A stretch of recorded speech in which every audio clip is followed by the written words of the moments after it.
Frequentemente pessoas me perguntam: como posso ficar cheio do Espírito? Nós recebemos a ordem de ficar cheios, mas como vamos obedecer? Como a presença e o poder do Espírito Santo podem se tornar reais em nossa vida? Esse é o ponto-chave do planeta. Tudo o que eu disse até aqui sobre ficar cheio do Espírito Santo será somente um artigo interessante, sem relação direta com nossa vida, se não tivermos nós mesmos a experiência, ficar cheio do Espírito. É interessante que, em nenhum lugar, a Bíblia nos dá uma fórmula clara e concisa de como ficar cheio do Espírito.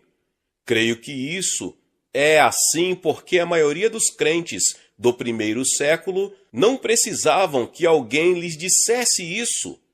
Eles sabiam que a vida normal do cristão é vida cheia do Espírito. O fato de nós estarmos tão confusos sobre esse assunto hoje em dia é uma prova triste do baixo nível espiritual da nossa vida. Apesar de a Bíblia não dizer muita coisa sobre esse assunto, quando tomamos o Novo Testamento como um todo, sobram poucas dúvidas em nossa mente sobre o que significa ter uma vida cheia do Espírito ou como ela pode se tornar real em nós. Eu creio que o ensino do Novo Testamento sobre como ficar cheio do Espírito Santo pode ser resumido em 3 expressões: compreensão, submissão e andar pela fé. Em primeiro lugar, é preciso ter compreensão. O primeiro passo para ficar cheio do Espírito Santo é compreensão. Há certas coisas que nós precisamos saber e compreender. Verdades que Deus revelou em sua palavra, a Bíblia. Algumas dessas verdades já foram mencionadas, mas vamos recapitulá-las para ter certeza de que as sabemos bem. Quais são elas? A primeira verdade que precisamos compreender é que Deus nos deu o seu Espírito Santo e que ele mora em nós. Se eu aceitei a Cristo como meu Salvador, o Espírito de Deus habita em mim. Lembre-se, eu não preciso necessariamente sentir sua presença, mas isto não quer dizer que ele esteja ausente. Precisamos compreender que sua presença é um fato. Deus prometeu que o Espírito viveria em todos os que pertencem a Cristo, e Deus não pode mentir. Nós aceitamos esse fato pela fé. Também devemos compreender que Deus ordena que fiquemos cheios do Espírito. Isso significa que é sua vontade que você fique cheio, e recusar-se a ser cheio é agir contra a vontade de Deus. É uma ordem, e por isso é vontade dele. Talvez assim fique ainda mais claro: Deus quer nos encher com seu Espírito. Isto é algo maravilhoso para mim. Deus não nos dá uma medida cheia do Espírito, resmungando ou de má vontade. Não, Ele quer que nossas vidas sejam controladas e guiadas pelo Espírito Santo. Ora, se vós, que sois maus, sabeis dar boas dádivas aos vossos filhos, quanto mais o Pai Celestial dará o Espírito Santo aos que lhe pedirem. Lucas 11:13. Se você não está cheio do Espírito, tenha certeza de que não é porque Deus não quer. A culpa é totalmente sua. Isso nos leva a outro ponto que devemos compreender, que é a presença do pecado em nossa vida. O que é que bloqueia a ação do Espírito Santo em nossa vida? É o pecado. Antes de podermos ficar cheios do Espírito Santo, temos de resolver honesta e completamente todos os pecados conhecidos em nossa vida. Isso pode ser doloroso quanto nos dispomos a encarar coisas que temos escondido ou nem mesmo reconhecido em nossa vida. Mas sem uma purificação dos pecados, não podemos ficar cheios do Espírito. E o primeiro passo para a limpeza é reconhecer a presença do pecado.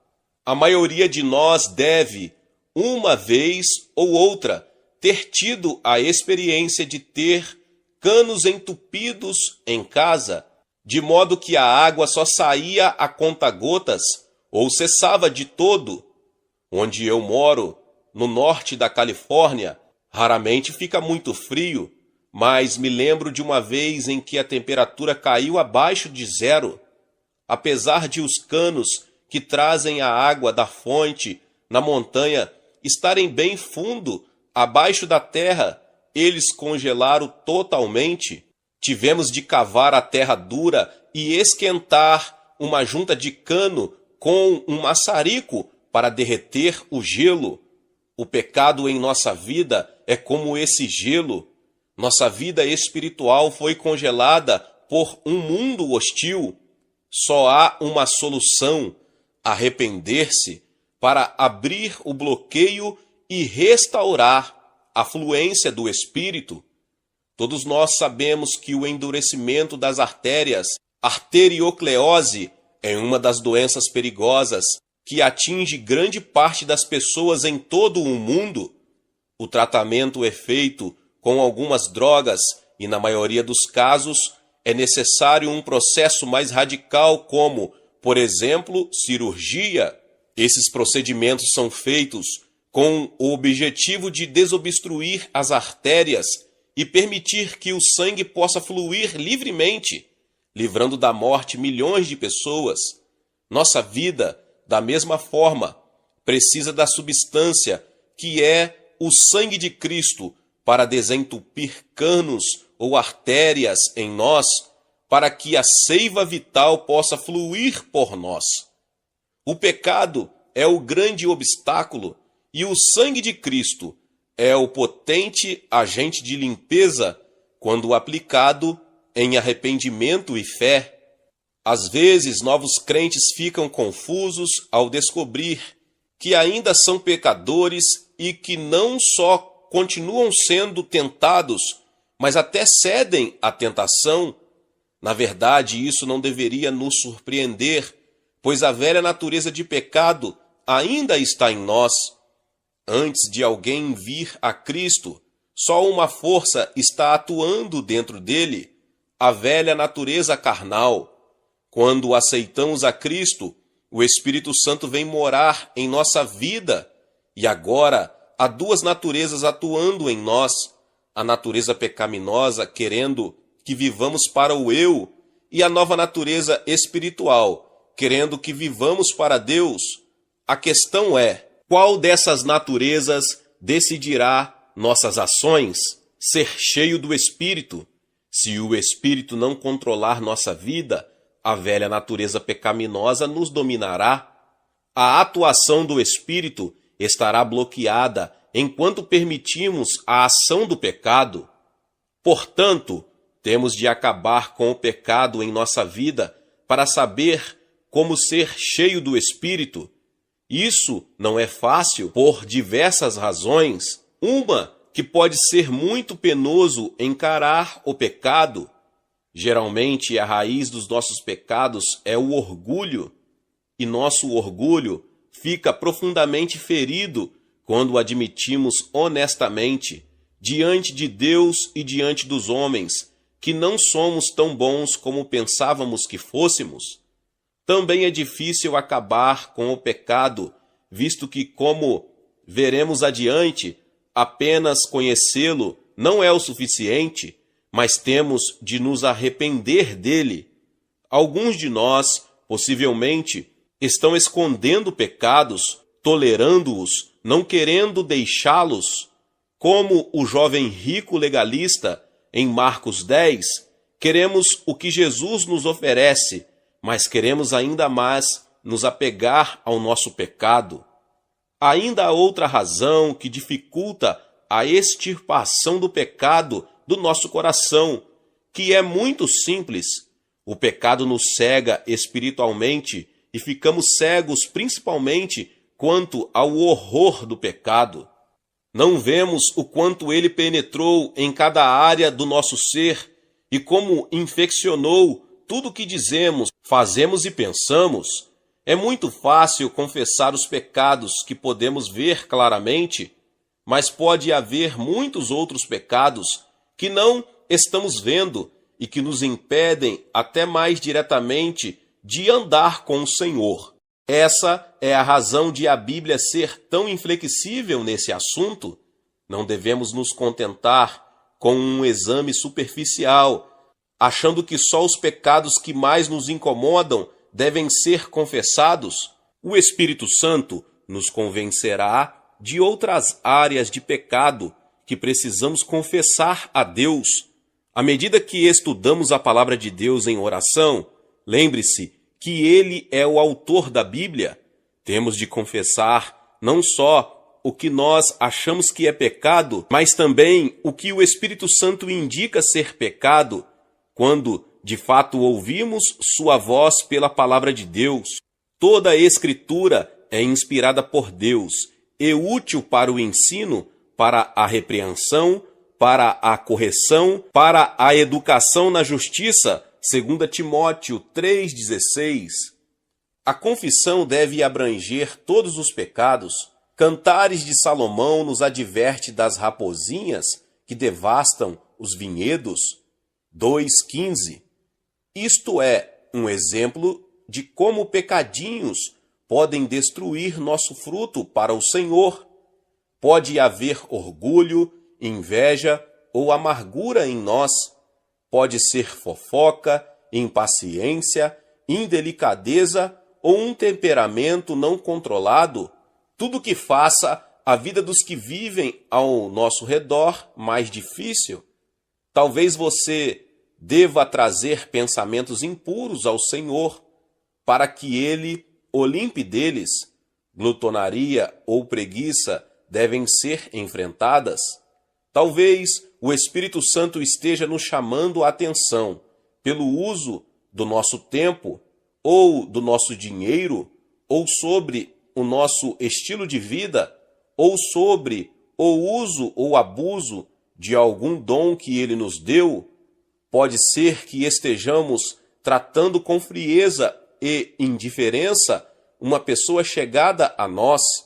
Em outras palavras, devemos trazer a Deus qualquer pecado que consigamos identificar para que seja confessado.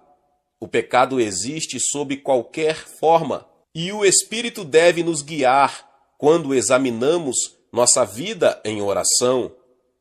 Recentemente, um jovem veio falar comigo, dizendo que tinha perdido o Espírito Santo. Eu lhe respondi que ele não tinha perdido o Espírito Santo, mas talvez o tenha entristecido com algum pecado específico. Ele disse que não se lembrava de nenhuma coisinha que pudesse estar entre ele e Deus. Eu lhe perguntei: como está seu relacionamento com seus pais? Bem, não é dos melhores, foi sua resposta. Eu cavei mais fundo e perguntei: você honra seu pai? Ele concordou que tinha pecado nesta área. E eu disse a ele: por que você não vai e tem uma conversa franca e direta com ele, confessando seu pecado, caso você esteja errado?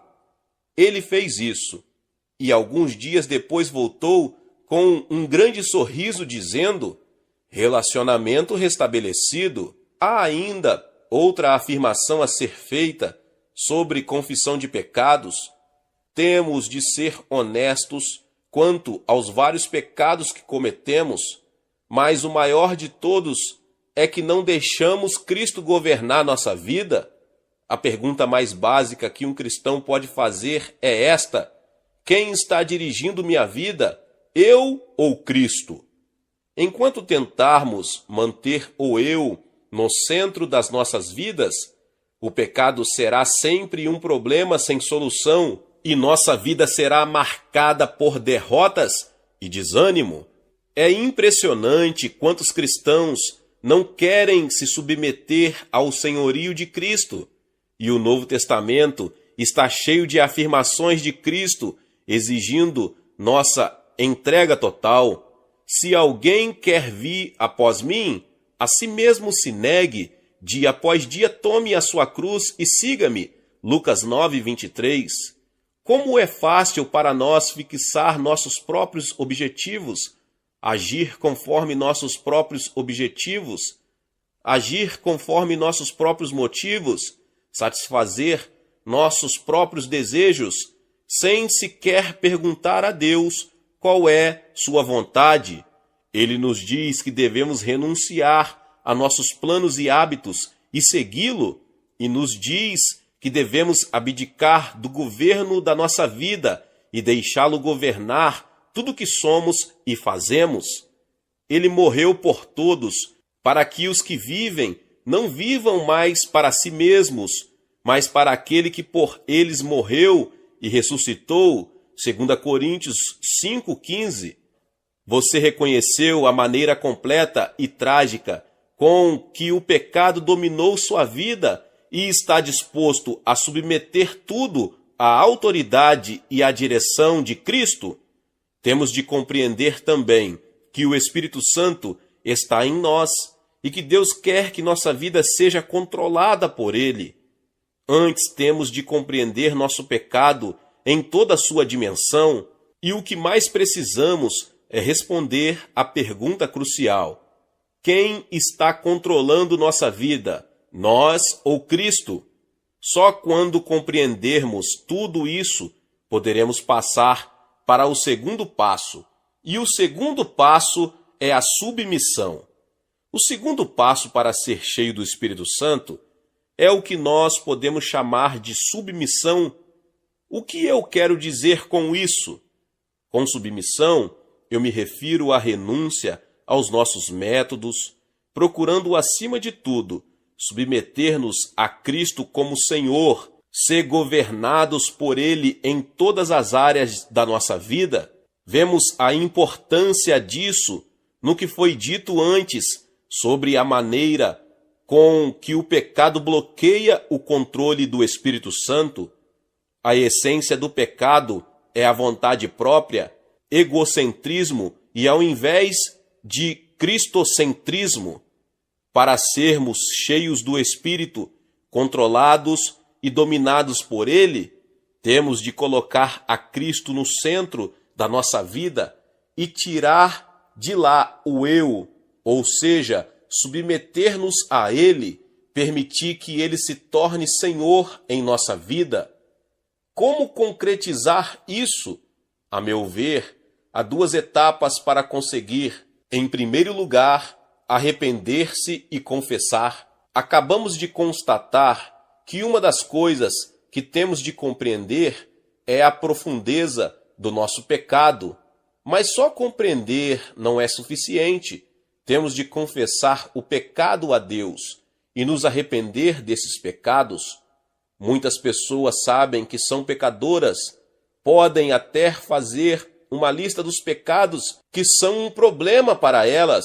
Às vezes ficam tristes com a situação e gostariam que as coisas fossem diferentes, mas nunca mudam. Por quê? Porque nunca confessaram os pecados a Deus, arrependendo-se deles. Há uma diferença entre confessar e se arrepender. Embora a Bíblia veja as duas coisas muito próximas uma da outra, como dois lados de uma moeda, confessar é reconhecer o pecado, é admitir diante de Deus que eu sei que sou pecador, porque há certos pecados que eu sei que cometi. O maravilhoso da questão é que Deus prometeu nos perdoar quando formos a Ele em humilde confissão. Uma das grandes promessas da Bíblia em 1 João 1,9. Se confessarmos os nossos pecados, Ele é fiel e justo para nos perdoar os pecados e nos purificar de toda a injustiça. Arrepender quer dizer renunciar ao pecado. No grego, a palavra em que o original no Novo Testamento foi escrito, a palavra arrepender-se, implica em uma mudança completa e radical de atitude. É mais do que ficar sentindo com o que fez, mais que confessar. Arrepender-me dos meus pecados é voltar as costas a eles e olhar para Cristo e sua vontade. Se eu sou culpado de pensamentos maus, renuncio a eles quando me arrependo e decido, pela graça de Deus, encher minha mente com coisas que o honrem. Se eu maltratei alguém ou o tratei de maneira pouco amorosa, eu decido fazer tudo o que for necessário para substituir minha indelicadeza por atitudes amáveis. Se meu estilo de vida não está agradando a Deus, eu vou mudá-lo para encaixá-lo mais na vontade de Deus.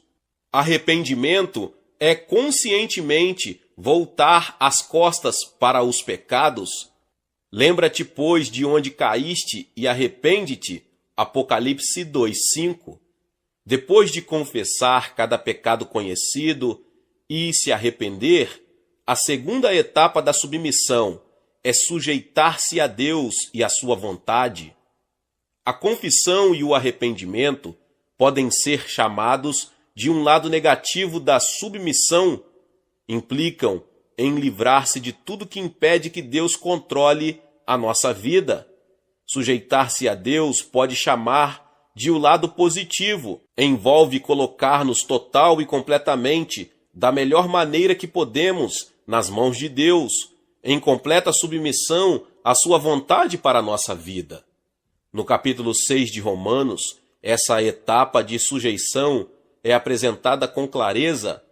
Paulo fala primeiro de como o pecado nos governou no passado, mas agora nós pertencemos a Cristo.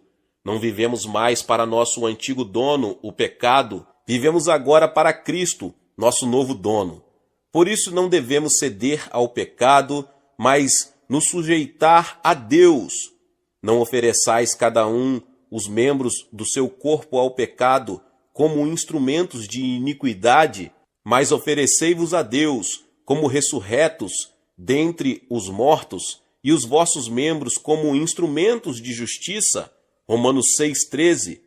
Paulo continua dizendo-nos que nós fomos libertados da escravidão ao pecado, não pertencemos mais ao pecado, mudamos de dono. No primeiro século, um escravo podia ser comprado a qualquer momento e assim ser propriedade de outro. Da mesma maneira, nós fomos comprados pelo sangue de Cristo e agora pertencemos a Deus. Uma vez libertados do pecado, fostes feitos servos da justiça. Romanos 6,18. As palavras traduzidas por oferecei-vos a Deus têm um significado muito bonito na língua grega. Outras versões as traduzem de diversas maneiras. Ponham-se nas mãos de Deus, Filipes. Entreguem-se a Deus, BLH. Apresentai-vos a Deus, IBB. O significado mais exato da palavra oferecer-se é colocar-se à disposição de alguém. Em outras palavras, quando nós nos entregamos a Cristo, não simplesmente nos tornamos e esperamos que Deus faça alguma coisa através de nós. Não, nós nos colocamos à sua disposição, dizemos com efeito: Senhor, eu sou teu, para ser usado da maneira que tu quiseres. Estou à sua disposição, tu podes fazer comigo o que tu aprouver. Eu quero a sua vontade para a minha vida, não a minha vontade. Ponham-se à disposição de Deus, Romanos 6,13, em outra versão. O mesmo termo é usado em Romanos 12,1.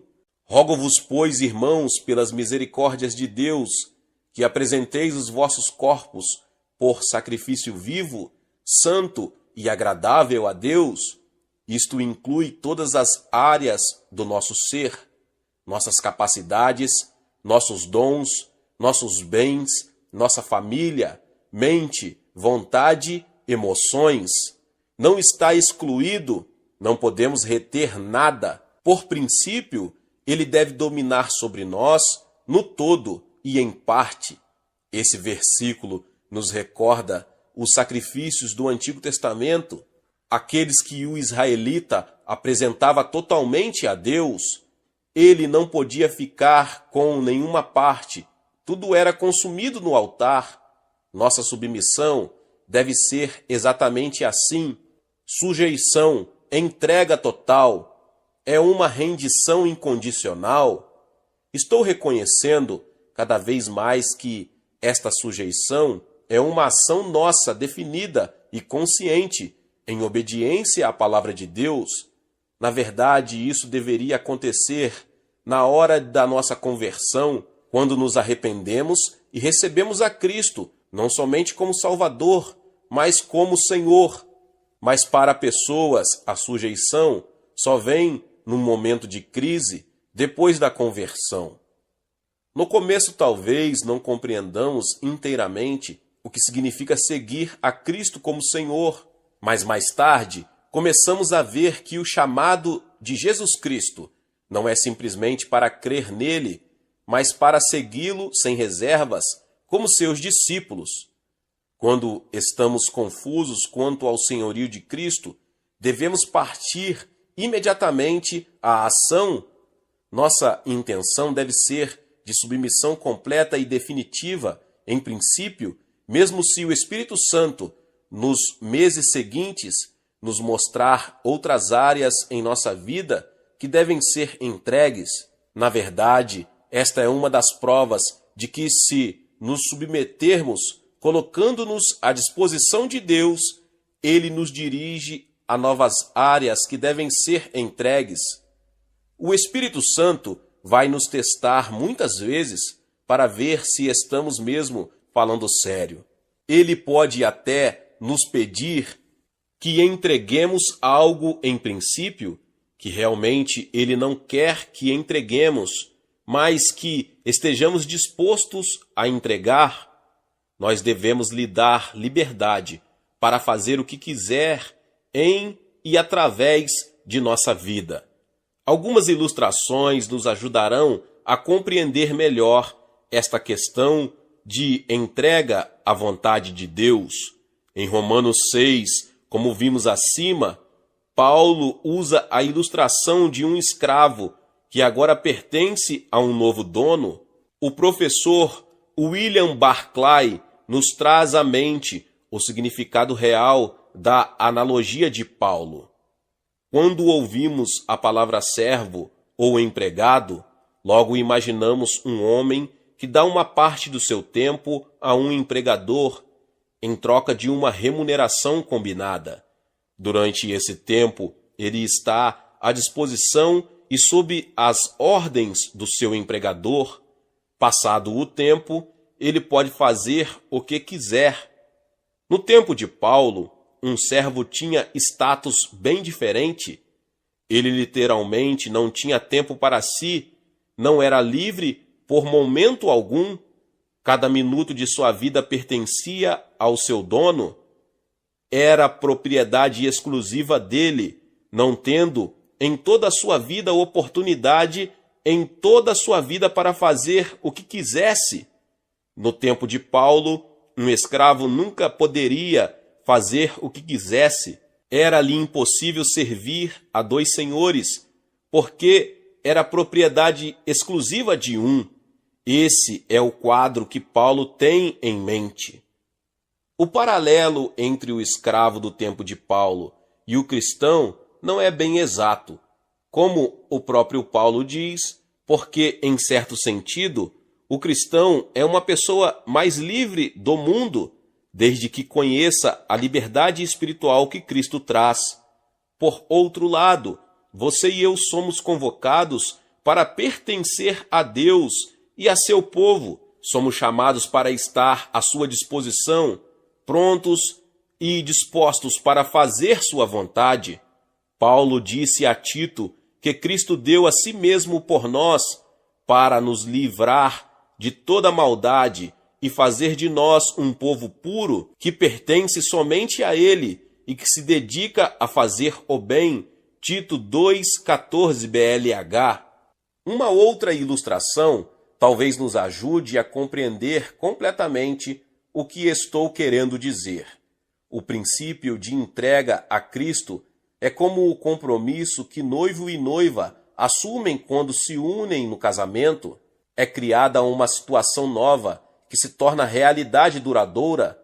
Em princípio, é uma ação completa e definitiva a partir do momento em que repetirem os votos e consumaram o casamento, estão casados, de fato e em princípio. Mas, e isto é crucial, na prática, marido e esposa descobrem que têm de entregar constantemente suas vidas um ao outro, além do compromisso inicial que assumiram ao casar. Duas pessoas não deixam de estar casadas só porque suas vidas não são perfeitas e aparecem problemas no dia a dia. Ambos vão ficando mais maduros, aprendendo sempre mais o que significa amar e ajustar-se um ao outro em consequência deste amor. De maneira semelhante, em nossa peregrinação terrestre, descobrimos pecados que minam o nosso relacionamento com Deus, mas existe um compromisso de alcançar um padrão mais elevado que se baseia em uma entrega a Deus de todo o coração. Você já submeteu sua vida a Deus? Já confessou alguma vez seu pecado a Ele, arrependendo-se dele da melhor maneira que você sabe? Você está ciente de pecados específicos que são obstáculos para uma entrega completa? Será que em sua vida há outros pecados que você ainda nem admitiu que o sejam? E mais importante que tudo, você já disse uma vez a Deus, da maneira mais simples e completa que você sabe, que deseja a vontade dele para a sua vida, qualquer que seja? Existem pessoas que sugerem que nós devemos orar a Deus para que ele nos encha com o seu Espírito Santo. Isso pode ser válido, mas eu vejo pouco ou nada dessa ideia no Novo Testamento. Acho que, em vez disso, nós devemos orar para que Deus tome total e completamente conta da nossa vida. Devemos orar para que o eu seja tirado do nosso coração, amor próprio, vontade própria, autoambição, e que nós estejamos completamente à sua disposição. Se você nunca deu esse passo de submissão a Deus e à sua vontade, eu acho indispensável que se ponha de joelho antes de passar para a próxima página e entregue sem reserva sua vida ao Senhor e dono. Sê, pois, zeloso, abandona a tua indiferença, NTV, e arrepende-te. Eis que estou à porta e bato. Se alguém ouvir a minha voz e abrir a porta, entrarei em sua casa e cearei com ele e ele comigo. Apocalipse 3, 19 e 20. Fé. Chegamos à última etapa do ficar cheio do Espírito Santo, que eu gosto de chamar andar pela fé. Primeiro temos que compreender certas coisas. Depois temos de nos submeter e entregar a Deus. E então temos de aprender o segredo de andar pela fé. O ponto central é este: quando estamos entregues a Deus e à sua vontade, estamos cheios do Espírito Santo. O Espírito Santo nos controla e domina. Agora, a partir desta verdade, temos de agir e andar, ou viver na verdade plena de que Deus já nos encheu e que estamos sob seu controle. O apóstolo Paulo põe isto nestes termos: assim também vós considerai-vos mortos para o pecado, mas vivos para Deus em Cristo Jesus. Romanos 6, 11. O termo grego traduzido por considerar era, às vezes, usado no comércio e na matemática. Depois de uma transação comercial, por exemplo, a soma em dinheiro era registrada nos livros contábeis. Esse ato era evidência de que o negócio estava concluído e que o pagamento havia sido feito. Quando nos entregamos a Cristo e o seguimos como Senhor de nossa vida, sabemos que alguma coisa aconteceu. O Espírito Santo tomou conta de nós para nos guiar e dar poder. Vivemos agora pela fé, considerando-nos mortos para o pecado e vivos para Deus. Nós estamos cheios do Espírito Santo. Agora devemos viver à luz dessa verdade. Não é fazer de conta, é agir com base na promessa de Deus. O Dr. John Stott explica isto assim: considerar não é fazer crer, não é forçar nossa fé a crer em algo que nós não cremos. Não devemos fazer de conta que nossa velha natureza está morta, quando sabemos perfeitamente que ela não está. Nós só devemos considerá-la assim, não fazer de conta, mas compreender isso, porque é um fato. Temos de nos agarrar a isso, temos de pensar e meditar nisso, até que esta realidade se fixe em nossa mente. Dr. Stott continua: uma mulher casada pode viver como se ainda fosse menina?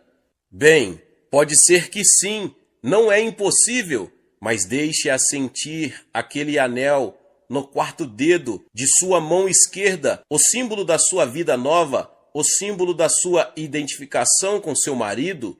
Deixe-a lembrar o que ela é e viver de acordo. Da mesma forma, a nossa mente deve compreender o fato e o significado da nossa morte e ressurreição com Cristo, e que uma volta à vida antiga é impensável.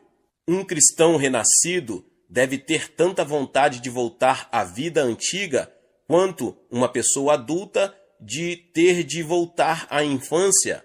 Um homem casado à vida de solteiro ou um prisioneiro libertado à sua cela na prisão.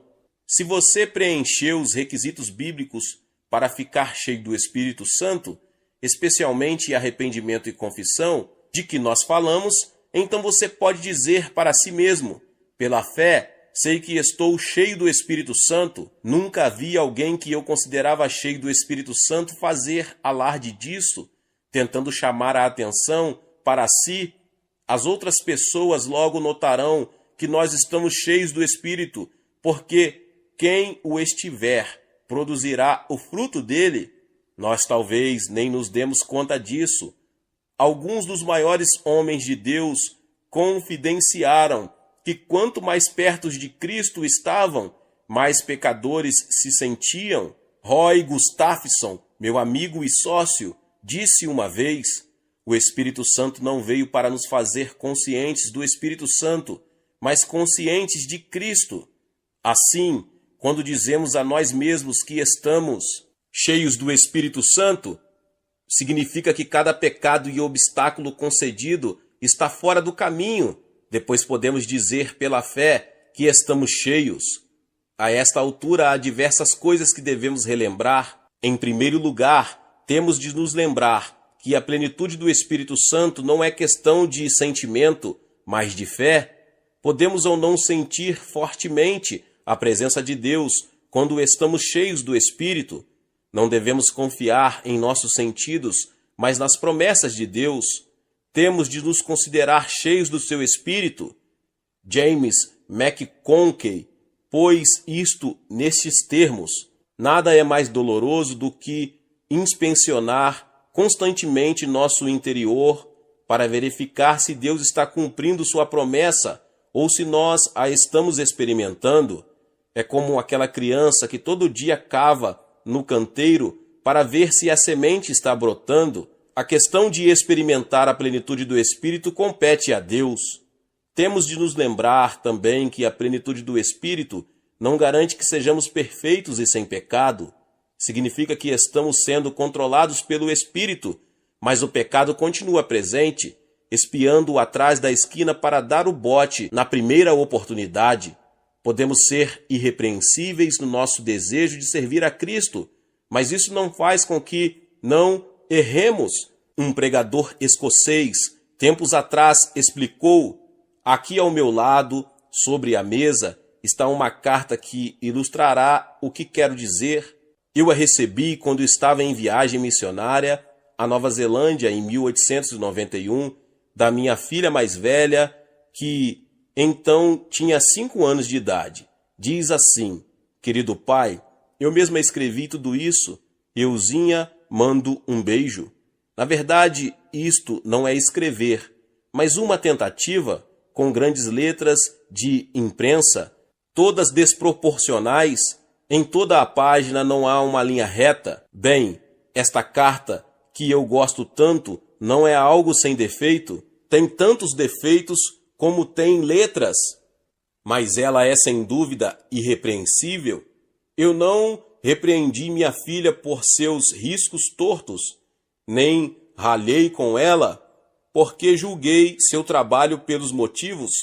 Sabia que ela tinha feito o melhor que podia, com todo o amor do seu pequeno coração. Queria fazer algo que me agradasse e conseguiu, pela graça do Cristo que está em nós. Assim que nossa vida diária com seus afazeres deve ser irrepreensível. Isto nos leva à última verdade sobre a plenitude do Espírito Santo. Ficar cheio do Espírito não deve ser um acontecimento único, uma vez, mas um fato real e contínuo em cada dia da nossa vida. É um processo. Temos de nos entregar a Ele todo dia, diariamente. Temos de decidir ficar submissos. Em cada situação de conflito entre o eu e a vontade de Deus, temos de tomar nossas decisões com base na nossa submissão contínua a Cristo. Como já disse, o verbo grego que Paulo usa em seu mandamento de Efésios 5,18, enchei-vos do Espírito, traz em si a ideia de que devemos continuar nos enchendo do Espírito. Já somos o templo de Deus, o Espírito Santo já habita em nós, mas Ele quer nos encher dele.